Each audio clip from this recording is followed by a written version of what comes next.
மாவட்டத்தின் சார்பாக மாபெரும் கண்டன ஆர்ப்பாட்டம். இது ஆர்ப்பாட்டம்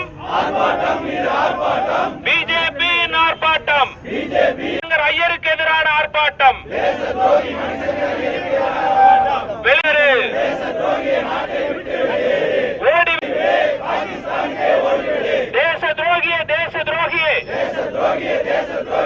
பதவி வெறியில் பாகிஸ்தானுக்கு மண்டியிடாதே, பதவிக்கும் பணத்திற்கும் தேசத்தை காட்டிக் கொடுக்காதே. பாரத பிரதமரிடம் மன்னிப்பு கேள்,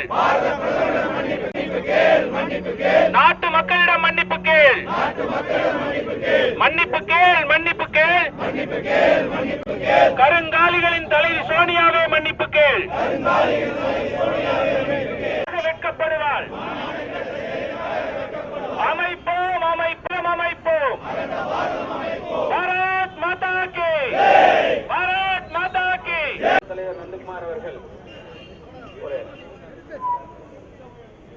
அன்புக்கு யாராருக்கு பிடிக்காது, பண்ணி கண்டா யாருக்கு அலர்ஜி நல்லதுக்கு தெரியும். அந்த ஜாதியில பிறந்த அந்த பண்ணி பையன் 1992 எம்பியில போட்டி போட்டு ஜெயிச்சு சோனியா அந்த நாயை அடிக்கடி இன்னைக்கு இல்ல கிட்டத்தட்ட ஒரு ஐஎஃப்எஸ் இருந்தவன். ஐஎஃப்எஸ் இருக்கும் பொழுது ஏன்னா நாய் நன்றி உள்ளது. அந்த பன்னி பையன் வந்து பாத்தீங்கன்னா பயோடாட்டாவை எடுத்து பார்த்தோம் அப்படின்னு சொன்னோம்னா பாகிஸ்தானுக்கு குறைந்தது நல்ல உறவு முறை ஏற்படுத்தணும் அப்படின்னு சொன்னோம்னா நீங்க ஆட்சியில் இருந்தா நாங்க வந்து பழைய மாதிரியே பாகிஸ்தானுக்கு இந்தியாவுக்கு நல்ல உறவு முறை ஏற்படுத்துறோம் அப்படின்னு சொல்றான். வீட்டிலே அவன் அதை வைத்து ஜீவனம் செய்து கொண்டிருக்கக்கூடிய அந்த அவனை அடித்ததிலே அவன் செத்து விடுகிறான். அதற்கெல்லாம் மன்னிப்பு கேள், மன்னிப்பு கேள், மன்னிப்பு கேள், மன்னிப்பு கேள். மாதா கி ஆர்ப்பாட்டம்.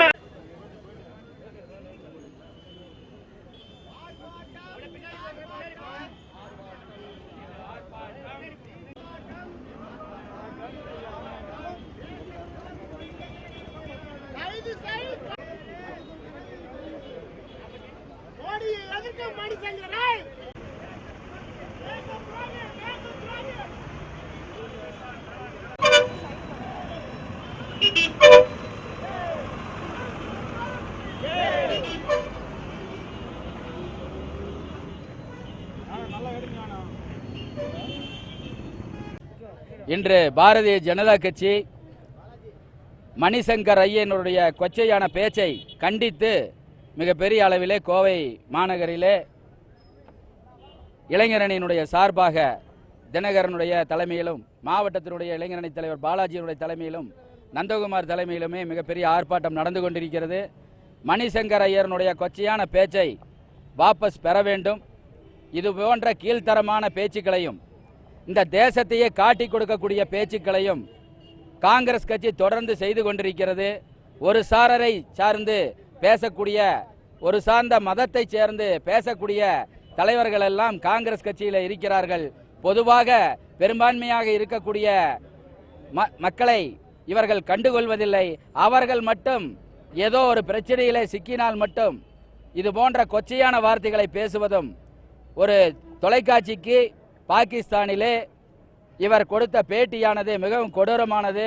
நீங்கள் அடுத்தது எப்பொழுது ஆட்சிக்கு வருகிறீர்கள் அப்படி என்று கேட்டபொழுது ஐஎஸ் தீவிரவாதிகள் அவர்கள் முடிவு செய்தால் நாங்கள் சீக்கிரம் ஆட்சிக்கு வருவோம் என்று கேவலமான முறையிலே, அதாவது மோடி கொல்லப்படக்கூடிய பேச்சுக்களை அவர் பேசியிருக்கிறார்கள்.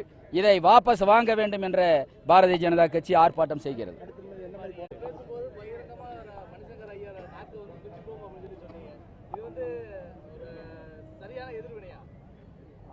இந்த கோவைக்கு அவர் வரும் பொழுது அவரை கேரோ செய்து நாங்கள் இது பண்ணி செய்வோம்.